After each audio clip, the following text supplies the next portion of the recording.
Kunaon beut entog? Entog alias gotne mah dagingna rada liat. Ngeunahna di balado atawa digoreng. Sok gera cobian ku maneh. Ieu daging entog diasakan make bumbu jahe jeung katuncar.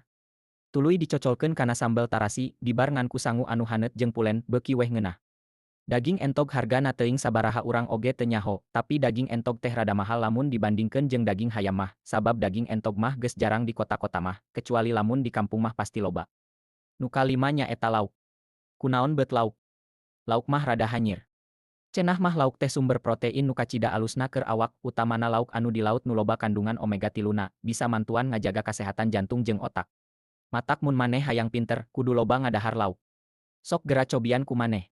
Ieu lauk ngeunahna disamaraan, dipais make daun cau, tuluy dibakar nepikeun ka asak. Ditambahan ku sambel tomat nu rada seger, geus teu kudu dicaritakeun ieu lauk ngeunah pisan.